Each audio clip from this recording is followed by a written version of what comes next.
Industrial demands, उसके बारे में हमने पढ़ा था।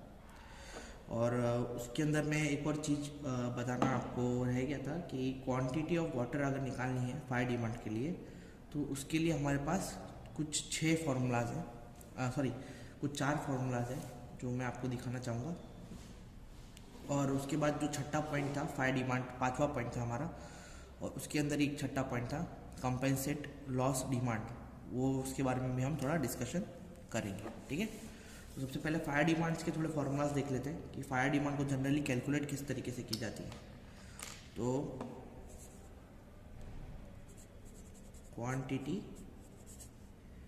Of water for fire demands, आज हमारा पहला ये टॉपिक है। ठीक है, तो सबसे पहला जो फार्मूला है, जो हम एम्पेरिकल फार्मूला यूज करते हैं, वो है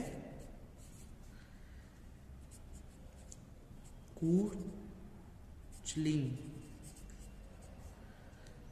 फॉर्मूला। कुचलिंग फॉर्मूला, ठीक है, जिसका फॉर्मूला ये है कि Q is equal to 3182 root P, जिसके अंदर Q क्या है भाई, तो Q obviously amount of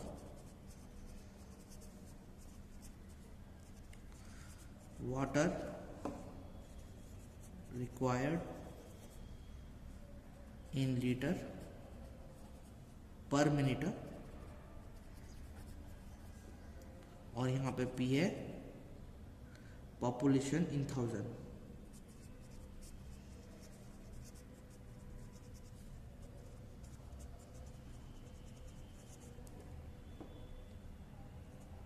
clear है। अब एक कुलिचन फॉर्मूला क्या बोलता है भाई, हमारा जो अमाउंट ऑफ वाटर है is equal to 3182 into root P, मतलब पॉपुलेशन इन 1000। तो पॉपुलेशन का root into 3182 is equal to Q किया इन लोगों ने, और ये फॉर्मूला का इजाद किया। ठीक है, तो हमारा सेकंड फॉर्मूला है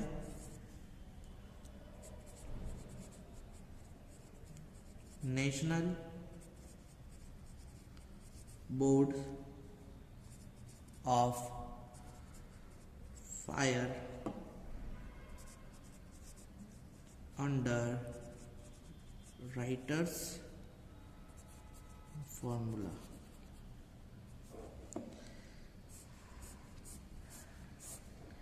इसके अंदर भी Q is equal to 4637 root P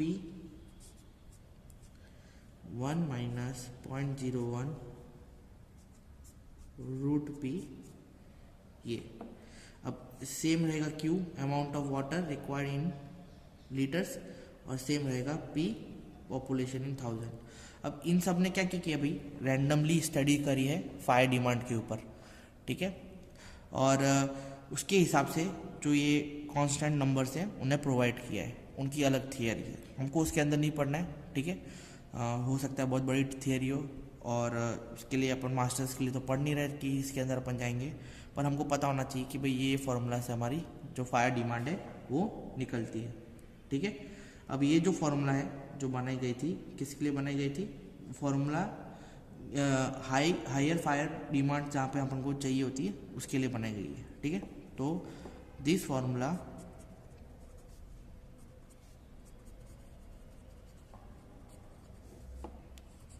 gives high fire demands। ठीक है, जो कि which is not suitable for Indian conditions. ठीक है, इंडियन कंडीशन के लिए सूटेबल नहीं है। क्लियर। वहीं पे अगर आप थर्ड फॉर्मूला देखेंगे तो वो है Freeman's formula. Freeman's formula में क्या बोलते हैं भाई, Q is equal to 1136 plus whole bracket P/5 plus 10, ये हमारा फ्रीमैन्स फॉर्मूला है, ठीक है। फिर जो फोर्थ और लास्ट फॉर्मूला है हमारा वो है बस्टन।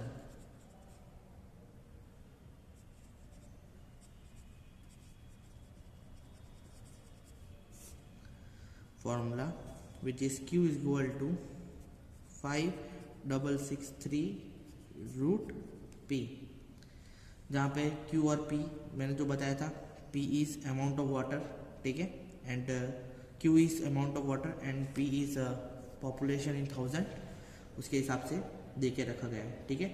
अब जो residentially for residential generally the fire demand should be adopted as far as possible. जो रेसिडेंशियल एरियाज है उसके लिए जो फायर डिमांड हम कंसिडर करते हैं उसके लिए मैं 4 पॉइंट्स लिखूंगा, ठीक है, रेसिडेंशियल बिल्डिंग्स के लिए, रेसिडेंशियल सिटीज़ के लिए।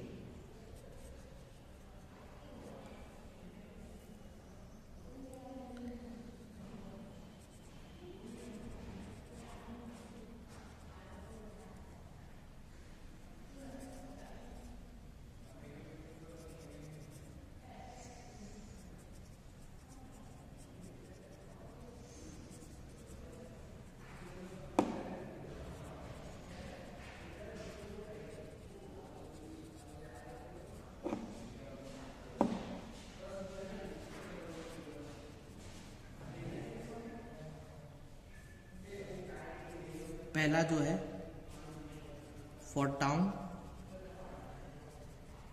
हैविंग लो बिल्डिंग, तो उसके लिए 2200 लीटर्स पर मिनट खर्च होता है, ठीक है। For town having higher buildings 4500 litres per minute जितना खर्च होता है, ठीक है। For costly colonies and valuable, जैसे कि मार्केट हो गया, पब्लिक प्लेस हो गया, मार्केट्स एंड पब्लिक प्लेस, वहाँ पे 76502 13,500 लीटर पर मिनट फायर डिमांड के लिए पानी रखा जाता है, ठीक है। और जो लास्ट है हमारा वो है for 3 story densely populated colony, ठीक है, जहाँ पे 3 स्टोरी के ऊपर डेंसली पॉपुलेटेड कॉलोनीज हैं, वो वहाँ पे जैसे कि USA हो गया, ब्राज़ील हो गया, ठीक है।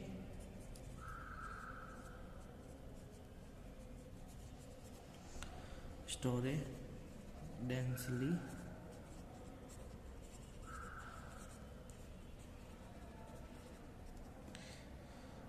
उसमें अप टू अपन कितना रहते हैं 27,000 लीटर पर मिनट, ये अपने यहाँ पे भी अभी लागू हो सकता है, ठीक है। तो ये था हमारा फायर डिमांड के जो फॉर्मूलाज थे वो हमने अभी यहाँ पे पढ़े, ठीक है। तो ये जो 4 पॉइंट्स आप याद रखना, हालांकि पूछा एक भी बार नहीं गया इनमें से कोई भी चीज़ें, पर हमें फॉर नॉलेज आगे अगर आप GPSC और इन सब की तैयारी कर रहे हैं तो ये क्या, ये सारी चीज़ें अगर आपके दिमाग में बैठती है तो आपको आगे वो एग्ज़ाम में हेल्प होगी, ठीक है। हम लोग GTU के लिए नहीं पढ़ रहे, देखो GTU में पास होना सबसे इजी काम है, मार्क्स स्कोर करना इट्स डिफ़िकल्ट, पर पास होना इज़ वेरी इजी, समझ सकते हो आप। आपने अगर एग्ज़ाम दी है सारी तो आपको पता ही है किस तरीके से सिस्टम चलता है, तो इजी है पास होना, पर हमको GTU के लिए प्रिपरेशन नहीं करना है, हम प्रिपरेशन करेंगे आगे की जो मेन एग्ज़ाम्स होती है उसके लिए, ठीक है। सिर्फ डिग्री लेने के लिए प्रिपरेशन अपन को नहीं करना है, डिग्री को इम्प्लीमेंटेशन करना है अपने जीवन में, है ना। तो ये फायर डिमांड जो 5वां पॉइंट था, इससे पहले जो हम टॉपिक चल रहे थे उसके अंदर एक और 6ठा पॉइंट है कंपनसेट लॉस डिमांड। अब कंपनसेट यानी जब डिस्ट्रीब्यूशन के टाइम हमारा जो पानी का लॉसेस होता है उसको अपन बोलते हैं कंपनसेटेड लॉस, ठीक है। अब वो कंपनसेटेड लॉस कैसे हो सकता है कि जैसे मैंने कैनाल निकाली तो कैनाल के बीच में से जो सिटीज आ रही है उसके अंदर से पानी निकाल रही है, तो वो मेरा कंपनसेटेड लॉस हो गया। इलीगली कनेक्शन ले लिया लोगों ने, ठीक है, इलीगली कनेक्शन लेके अपने यहाँ पे वो लोग कनेक्ट कर रहे हैं और पानी ले रहे हैं, तो वो सारे जो लॉसेस होते हैं उसको कंपनसेटेड लॉस बोलते हैं, ठीक है। और ये जो टोटल रिक्वायरमेंट ऑफ पानी है जो टाउन होता है उसके अंदर से जो 15% है हम वो लॉस निकाल देते हैं, ठीक है। लॉस परसेंट वाटर निकालते हैं, मतलब हम लोग जब कैलकुलेट कर रहे होते हैं ना वाटर डिमांड तो 15% लॉस गिन के ही चलते हैं कि भाई इतना तो लॉस होगा ही, ठीक है। कहीं पानी का भी लीकेज भी हो सकता है, कोई चुरा भी सकता है ना, तो इन सब चीज़ों के लिए अपन जो लॉस है वो कंपनसेट लॉस डिमांड अपन निकाल के ही रखते हैं। कितनी है वो कंपनसेट लॉस डिमांड? 15%। क्लियर है? तो ये चीज़ आपको याद रखनी रहेगी। तो आप इसके अंदर देख सकते हैं मैंने डेफिनेशंस लिख दी है, जो मैंने बोला था वही इसके अंदर लिखा हुआ है, ठीक है, कि कौन कौन से लॉसेस की वजह से कंपनसेट लॉस डिमांड अपन को कंसिडर करना पड़ता है और 15% अपन को लॉस वेस्टेज देना पड़ता है, ठीक है। जो हमारा नया टॉपिक है उसका नाम है पर कैपिटा डिमांड, ठीक है, जिसको अपन छोटा क्यू बोलते हैं। पर कैपिटा डिमांड क्या होता है भाई?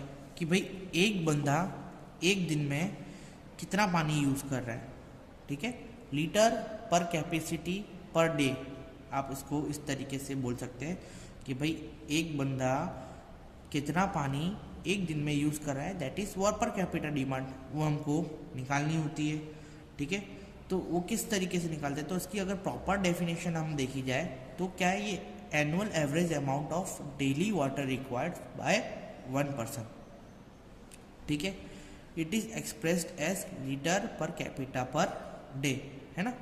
Annual average amount of daily water required for by the 1 person. तो हमारी इसकी जो डेफिनेशन है कि क्या है ये पर कैपिटा डिमांड क्या है, तो it is annual average amount of daily water required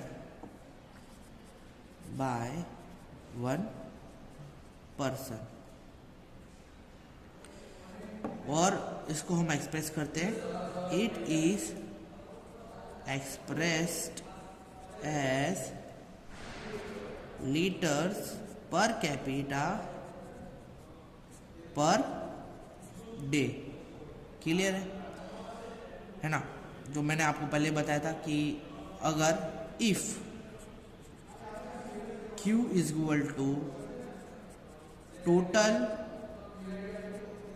quantity of water required by a town per year in liters and P is equal to population of town, then per capita demand will be expressed as then per capita demand will be expressed as Q upon P into 365 liters per capita per day। समझ में? Q यानी total quantity of water divided by P यानी population of the town into 365 days, यानी एक साल के अंदर कितने डेज होते हैं? 365 डेज होते हैं। तो उसको डिवाइड करेंगे तो अपन को डायरेक्ट एक दिन का एनुअल, एक दिन में लोग कितना पानी एनुअली यूज करते हैं वो अपन को मिल जाएगा। क्लियर है? जो पर कैपिटा डिमांड उसकी जो फैक्टर है वो बहुत सारी चीज़ों पे वेरीज होते हैं, ठीक है। लिविंग कंडीशन पे, लिविंग स्टैंडर्ड्स पे, कंज्यूमर पे, number of type of commercial place है वहाँ पे कितनी, या टाइप ऑफ इंडस्ट्री है, उन सब चीज़ों पे हमारी जो पर कैपिटा डिमांड है वो इफेक्ट करती है। इससे पहले मैंने आपको एक चार्ट दिखाया था जिसके अंदर मैंने डोमेस्टिक यूज़ के अंदर कितना पानी जाता है, ठीक है, इंडस्ट्रियल यूज़ में कितना पानी जाता है, कमर्शियल यूज़ में, पब्लिक और वेस्टेज जो होते हैं उसके अंदर कितना पानी जाता है, वो सब के बारे में मैंने आपको बताया था। यहाँ पे टेबल नंबर 1.5 के अंदर पर कैपिटा डिमांड भी दे के रखी गई है, एक बार आप उसको देख लेना तो आपको पता चल जाएगा कि किस तरीके से वो सेम चीज़ है कि भाई डोमेस्टिक यूज़ में 135 लीटर पर हेड पर डे अपन पानी यूज़ करते हैं, उसके हिसाब से वो दे के रखा गया है, ठीक है। अब जो क्वांटिटी ऑफ वाटर है when is multiplied with the prospective population of the town at the end the design period shall give a total quantity of water required by the town per day, ठीक है। जो हमारा quantity of water है जो अच्छे living standard के हिसाब से अगर देखा जाए कि 270 लीटर पर हेड पर डे अपन जो यूज़ करते हैं, ठीक है, उसको अपन को किससे मल्टीप्लाई करना है, उसको प्रोस्पेक्टिव पॉपुलेशन से मल्टीप्लाई करना है, जिससे अपन को क्या मिलेगा, डिजाइन पीरियड मिलेगा, और उससे अपन को क्या मिलेगा, total quantity of water required किसके लिए, हमको टाउन पर डे के हिसाब से जो टोटल वाटर रिक्वायर्ड है वो अपन को लास्ट में मिल जाएगा। क्लियर है? तो ये वाला पॉइंट बहुत इंपॉर्टेंट है, मैं लिख रहा हूँ इसके अंदर, इस पर गौर करिएगा, ठीक है। दिस क्वांटिटीज ऑफ वाटर जो कि कितनी है 270 लीटर पर हेड पर डे, किसके हिसाब से, ये इसके हिसाब से टेबल नंबर 1.5 जिसके अंदर क्या कौन कौन सी डिमांड कंसिडर करी गई है, डोमेस्टिक यूज डिमांड करी गई है, इंडस्ट्रियल यूज, कॉमर्शियल यूज, ठीक है, public and civic waste use and losses, wastage and thief, अगर उसके अंदर कंसिडर करेंगे जाए तो ये टोटल डिमांड मिला के 270 लीटर पर हेड पर डे जितनी डिमांड अपने पास आती है, when multiplied with the prospective population, जब उसको मल्टीप्लाई करेंगे हम प्रोस्पेक्टिव पॉपुलेशन के साथ, किसकी, of the town at the end of design period shall give the total quantity of water required by the town per day। Clear है? जो कि अब जिससे अपन को क्या मिल जाएगा, total quantity of water required by the town per day, मतलब एक टोटल क्वांटिटी ऑफ वाटर कितना अपन को चाहिए एक टाउन के लिए एक दिन के अंदर, ठीक है, वो अपन को रिक्वायरमेंट आ जाएगी, ठीक है। सिंपल सा कैलकुलेशन है, जो भी पर कैपिटा डिमांड की डिजाइन हिसाब से अपन को एक दिन का पानी की जो कीमत मिलती है उसको मल्टीप्लाई कर दोगे आप टोटल संख्या जितनी अपने यहाँ पे पॉपुलेशन है उससे, तो आपको ऑटोमेटिकली कितना पानी की डिमांड पता चल जाएगी कि भाई ये टाउन के अंदर इतनी पानी की डिमांड रहती है। क्लियर? अब जो हमारा नेक्स्ट टॉपिक है, factor affecting per capita demand, ठीक है। जून 2014 में, दिसंबर 2014 में और नवंबर 2017 में पूछने वाला सवाल है ये, ठीक है, पूछा गया है, ठीक है। जब annual average demand of water varies widely in Indian cities, जो मतलब एनुअल डिमांड है हमारी वो वेरीज होती रहती है, ठीक है। अब जो वेरिएशंस हैं डिमांड के वो 100 to 360 litre per capita per day के बीच में रहते हैं, ठीक है। अब कौन कौन से वजह से ये जो वेरिएशन है वो आता है, तो उसके बारे में कौन कौन से फैक्टर की वजह से जो ये वेरिएशन आता है वो अपन पढ़ेंगे। तो कौन कौन से फैक्टर्स हैं, तो सबसे जो पहला फैक्टर है वो है अपना साइज ऑफ सिटी। जितना बड़ा सिटी, जितना महंगा सिटी, उतनी जो डिमांड है उसकी वाटर की बढ़ेगी, ठीक है। तो सेकंड पॉइंट है वो है हमारा living standard of the people.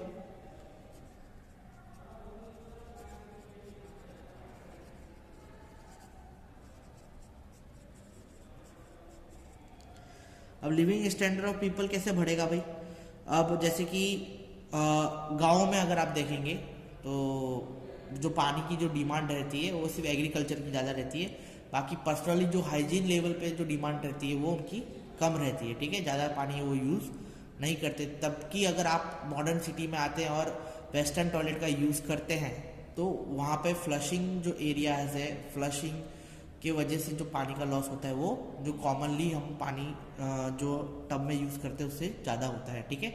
तो जो लिविंग स्टैंडर्ड्स अगर आपका हाई होता जा रहा है, ठीक है, तो उसके अंदर आपकी जो वाटर डिमांड है वो बढ़ती जाएगी, ठीक है। आप देखो गांव में देखोगे तो पानी सब्जी भी अगर एक बार को नहीं भी धुली होगी तो वो लोग खा लेंगे, पर हमारे यहाँ पे जैसे स्टैंडर्ड हर चीज़ को धुलना, फिर पानी वॉशिंग मशीन में जो लॉस होता है पानी का, वो सारे जो लॉसेस होते हैं वो कंसिडर करा जाए तो लिविंग स्टैंडर्ड के हिसाब से जो हमारे पानी का लॉसेस है या पानी का डिमांड है या पर कैपिटा डिमांड है वो इंक्रीज होता है।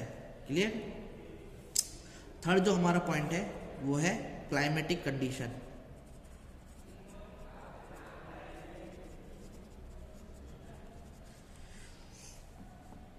अब भाई क्लाइमेटिक कंडीशन कैसे इफेक्ट करती है हमारे लिविंग स्टैंडर्ड पे। अगर सिंपल सी बात है, ह्यूमन बॉडी है, हमको प्यास सबसे ज़्यादा कब लगती है, जैसे अभी आप देख रहे होंगे कि समर आ गया, ठीक है, तो हमारी पानी पीने की कैपेसिटी ज़्यादा बढ़ गई है, ठीक है, कंपेरेटिवली टू विंटर में हम कम पानी पीते हैं, ठीक है। अब जितना पानी कम पिएंगे उतना पानी कम यूज़ होगा। एक सिंपल सी डिमांड बता रहा हूँ मैं आपको, सिर्फ एग्जाम्पल लेके ये चीज़ का कि अगर मैं पानी कम पीऊँगा तो ऑटोमेटिकली पानी की जो डिमांड है वो कम हो जाएगी, ठीक है। तो पर कैपिटा डिमांड हमारी जो है वो डिक्रीज हो जाएगी, किसकी वजह से, क्लाइमेटिक कंडीशन की वजह से। क्लियर है। अब जो क्लाइमेटिक कंडीशन की वजह से हमारे जो पानी की जो डिमांड है वो डिक्रीज हो रही है विंटर की वजह से, है ना। वही हमारी जो क्लाइमेटिक कंडीशन अगर मैं समर गिनता हूँ तो मेरी जो पानी की डिमांड है वो हो जाएगी इंक्रीज। क्लियर है। अब वो जो पानी की डिमांड इंक्रीज हो जाएगी वो किसकी वजह से होगी, एटमॉस्फेरिक टेम्परेचर की वजह से। अगर टेम्परेचर इंक्रीज हो रहा है तो मेरा जो अंदर बॉडी है वो डिहाइड्रेट होगा और डिहाइड्रेटिकेशन की वजह से मैं पानी ज़्यादा यूज़ करूँगा, ठीक है। तो क्लाइमेटिक कंडीशन है वो बहुत इंपॉर्टेंट रोल अदा करता है किसके अंदर, हमारे पानी के पर कैपिटा डिमांड के अंदर। क्लियर है। जो हमारा चौथा पॉइंट अगर आप यहाँ पे देखेंगे तो वो है क्वालिटी ऑफ वाटर। अब क्वालिटी ऑफ वाटर जो है हमारा अच्छा होगा, ठीक है, तो पानी हम यूज़ करने का सोचेंगे भी। सिंपल सी बात है, अगर आप क्वालिटी अच्छी रखते हैं पानी की तो उससे होता क्या है, एक सिंपल सी चीज़ है, जहाँ पे आपको अच्छी चीज़ मिलती है तो उसकी डिमांड आपकी ऑटोमेटिकली इंक्रीज हो जाती है। अगर वही चीज़ अगर आप दुबई में देखेंगे तो दुबई के अंदर पानी के अंदर क्या होता है, ऑयल मिला हुआ होता है, ठीक है, तो ऑटोमेटिकली वहाँ पे डिमांड डिक्रीज हो जाती है क्योंकि महंगा हो जाती है वो चीज़, ठीक है।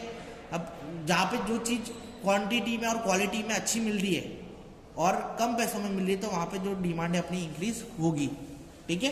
तो ये इस तरीके से जो हमारी क्वांटिटी है वो डिपेंड करती है। फिफ्थ जो फैक्टर है हमारा वो है इंडस्ट्रियल एंड कमर्शियल एक्टिविटीज।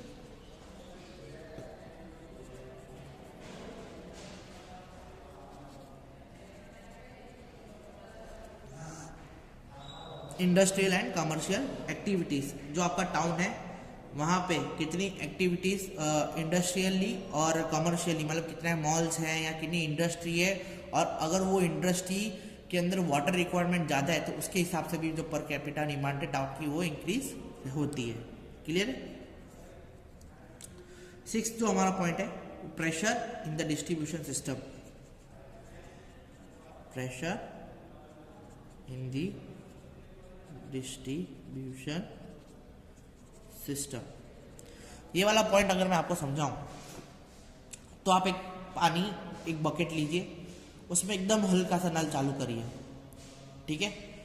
तो वो जो पानी को भरने में जो समय लगेगा वो समय ज़्यादा लगेगा, तबकि जब अगर आप वो पानी एकदम फुल्ली प्रेशर में अगर वो चालू करते हैं नल, और फुल्ली जो प्रेशर आ रहा है उसमें आप चालू करेंगे, अब देखो चालू करेंगे तो पानी जल्दी भरेगा।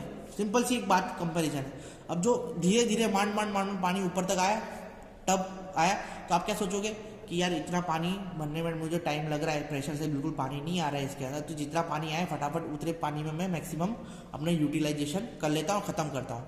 पर तब की अगर पानी एकदम कंटिन्यूसली फ्रीली आ रहा है, ठीक है, और अपन को यूज़ करने के लिए मिला है, तो अपन क्या एक की जगह 2 बाल्टी यूज़ कर लेते हैं, दनादन पानी डाले जा रहे हैं अपने को नहाने के लिए, ठीक है, 3 बाल्टी यूज़ कर रहे हैं, 2 बाल्टी पानी कपड़े धोने के लिए यूज़ कर रहे हैं। तबकि अगर कम पानी, आपको पता है कि पानी की कटौती है, पानी अच्छी नहीं आ रहा है यहाँ पे, अच्छी तरीके से प्रेशर में नहीं आ रहा है, तो आप क्या करेंगे कि एक ही बाल्टी से कपड़े भी धो लेंगे, थोड़ा एडजस्ट करके अपने आप को नहा भी लेंगे, अपने आप को भी साफ़ कर लेंगे, अपने कपड़ों को भी साफ़ कर लेंगे। समझ में आया? तो ये डिफरेंस है। अगर प्रेशर वाइज पानी अगर अच्छा आ रहा है, वही सिंपल सी चीज़ है, अगर आपको कोई भी चीज़ की अवेलेबिलिटी मिल रही है तो आप उसका मैक्सिमम यूज़ करते हैं, ठीक है, और वो भी अगर मुफ्त में मिल रही है तो आप तो एकदम ही मैक्सिमम यूज़ करेंगे, ठीक है। तो ये चीज़ का डिफरेंस हमारा यहाँ पे पड़ता ही है। फिर 7 जो आता है हमारा, वो है सिस्टम ऑफ सैनिटाइजेशन।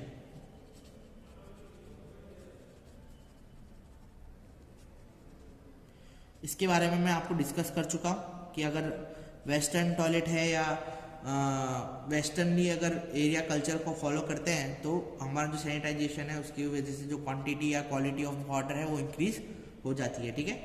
फिर कॉस्ट ऑफ वाटर बहुत बड़ा इफेक्ट डालता है। Cost of water, cost increase होती है तो ऑटोमेटिकली किसी भी की भी कॉस्ट अगर इंक्रीज होगी तो ऑटोमेटिकली उसकी डिमांड डिक्रीज होती जाएगी, ये तो हमको सबको पता है। और जिसकी कॉस्ट इंक्रीज होगी तो लिविंग स्टैंडर्ड्स अगर उसका अच्छा होगा तो वो लोग अफोर्ड भी कर पाएंगे, तो वो लोग यूज़ भी कर सकते हैं, ठीक है, सिंपल सी बात है। फिर 9 जो 9वां पॉइंट है वो है सिस्टम ऑफ सप्लाई।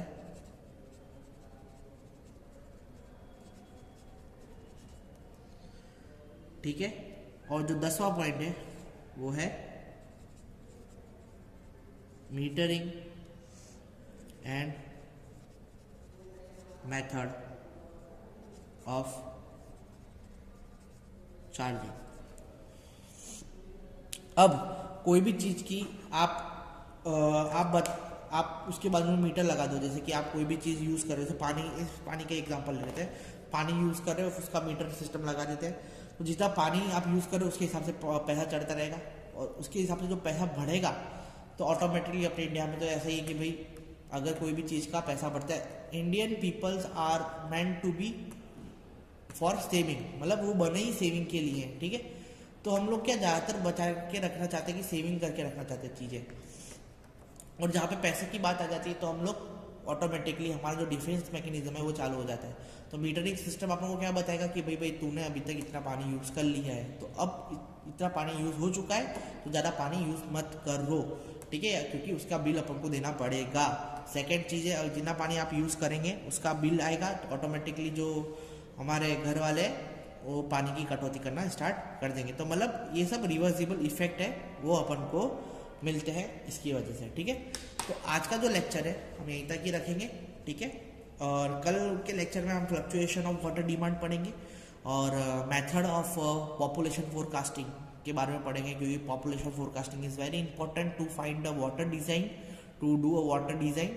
और उसके बाद अपन आगे टॉपिक्स में और बढ़ेंगे। आज के लिए इतना ही रखते हैं। अगर कुछ समझ में ना आया हो मुझे कांटेक्ट करिए, और समझ में आया हो तो पढ़ते रहिए। शुक्रिया।